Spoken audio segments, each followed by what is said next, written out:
कार्तिक मास अध्याय 19। श्री विष्णु मम हृदय में प्रेरणा करने वाले नाथ। कहूँ महात्म कार्तिक, रखो सिर पर हाथ। राजा पृथु ने पूछा, हे नारद जी, अब आप ये कहिए कि भगवान विष्णु ने वहां जाकर क्या किया तथा जलंधर की पत्नी का पतिव्रत किस प्रकार भ्रष्ट हुआ। नारद जी बोले, जलंधर के नगर में जाकर विष्णु जी ने उसकी पतिव्रता स्त्री वृंदा का पतिव्रत भंग करने का विचार किया। वे उसके नगर के उद्यान में जाकर ठहर गए और रात में उसको स्वप्न दिया। वह भगवान विष्णु की माया और विचित्र कार्यपद्धति थी और उसकी माया द्वारा जब वृंदा ने रात में वह स्वप्न देखा कि उसका पति नग्न होकर सिर पर तेल लगाए महेश पर चढ़ा है, वह काले रंग के फूलों की माला पहने हुए है तथा उसके चारों हिंसक जीव हैं। वह सिर मुड़ाए हुए अंधकार में दक्षिण दिशा की ओर जा रहा है। उसने नगर को अपने साथ समुद्र में डूबा हुआ इत्यादि बहुत से स्वप्न देखे।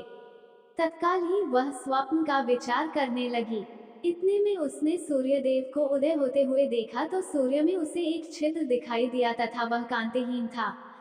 इसे उसने अनिष्ट जाना और वह भयभीत हो रोती हुई छज्जे, अटारी तथा भूमि कहीं भी शांति को प्राप्त न हुई। फिर अपनी दो सखियों के साथ उपवन में गई, वहां भी उसे शांति नहीं मिली। फिर वह जंगल में निकल गई, वहां उसने सिंह के समान दो भयंकर राक्षसों को देखा, जिससे वह भयभीत हो भागने लगी।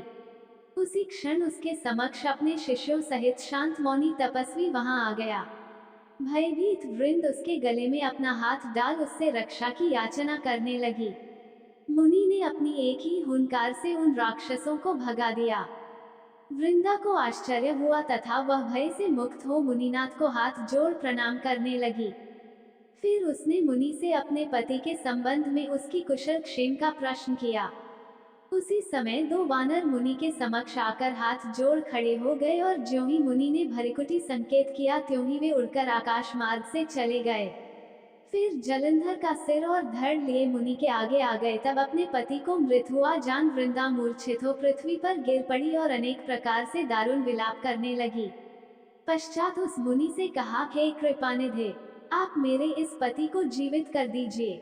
पतिव्रता दैत्य पत्नी ऐसा कहकर दुखी श्वासों को छोड़कर मुनीश्वर के चरणों पर गिर पड़ी।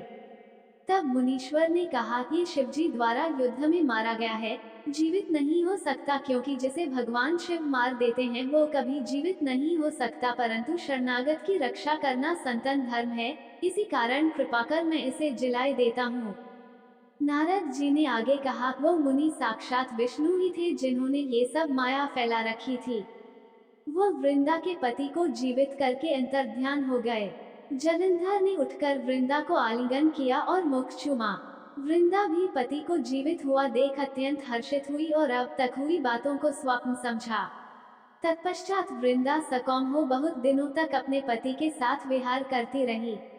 एक बार सुरत एवं संभोग काल के अंत में उन्हीं विष्णु को देखकर उन्हें ताड़ित करती हुई बोली, हे पराई स्त्री से गमन करने वाले विष्णु, तुम्हारे शील को धिक्कार है। मैंने जान लिया है कि मायावी तपस्वी तुम ही थे। इस प्रकार कहकर कुपित पतिव्रता वृंदा ने अपने तेज को प्रकट करते हुए भगवान विष्णु को शाप दिया, तुमने माया से दो राक्षस मुझे दिखाए थे, वही दोनों राक्षस किसी समय तुम्हारी स्त्रीला हरण करेंगे। सर्पेश्वर जो तुम्हारा शिष्य बना है, ये भी तुम्हारा साथी रहेगा। जब तुम अपनी स्त्री के विरह में दुखी होकर विचरोगे, उस समय वानर ही तुम्हारी सहायता करेंगे। ऐसा कहती हुई पतिव्रता वृंदा अग्नि में प्रवेश कर गई। ब्रह्मा आदि देवता आकाश से उसका प्रवेश देखते रहे। वृंदा के शरीर का तेज पार्वती जी के शरीर में चला गया। पतिव्रत के प्रभाव से वृंदा ने मुक्ति प्राप्त की।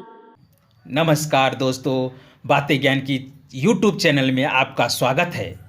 इस चैनल के द्वारा भक्ति, ईश्वर कथा, पौराणिक कथाएं, प्रेरक कहानियां और ज्ञानवर्धक कहानियों का विशेष संकलन आपको मिलेगा और आप ऐसे ही ज्ञानवर्धक वीडियो देख पाएंगे। कृपया चैनल को सब्सक्राइब करें, वीडियो को शेयर करें और अपना बहुमूल्य साथ बनाए रखें।